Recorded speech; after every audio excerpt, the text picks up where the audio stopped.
السلام عليكم حبايبي، عاملين ايه؟ ازيكم؟ وحشتوني كتير. بصوا النهارده انا حبيت قمت من النوم كده، ما كنتش عارفه اعمل فطار ايه، فهبت في دماغي اقوم اعمل الفطار ده بصراحه.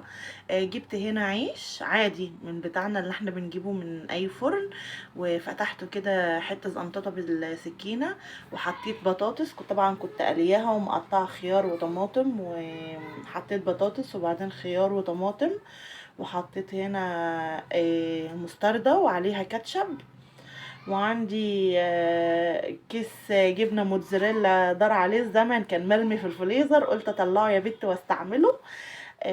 طلعته، هحط منه على الحاجة اللي انا حطاها دي.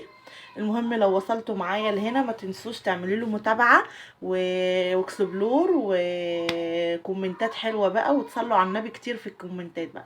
هنا بصوا انا لفيته ازاي، هعمله زي نظام الكريب. بصوا انا لفيته ازاي، لفيته كده وسبته. بصوا شكله جميل قوي، وكان طعمه جميل قوي على فكرة. بالظبط كده اهو.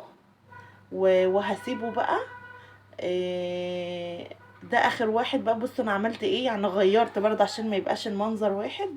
جبتهم كده بالطول، وهحط برضو الخيار والطماطم والكاتشب والمايونيز والجبنه، وهلفه بقى ايه زي السندوتش السوري كده.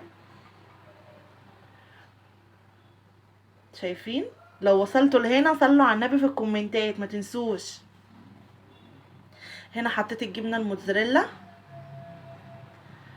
وهلفه بقى. شايفين انا لفيته ازاي كده اهو، بس كده. وهحطهم بقى، هجيب التوستر بتاعي وهحطهم فيه. هنا انا جبت التوستر اهو، هبدأ بقى احط بقى ايه فيه.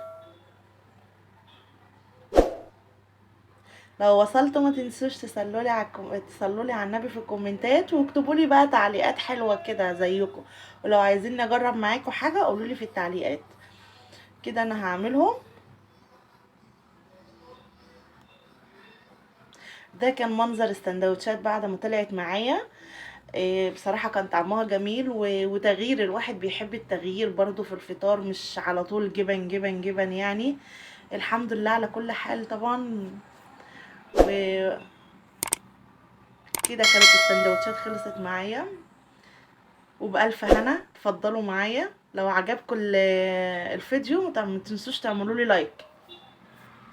سلام.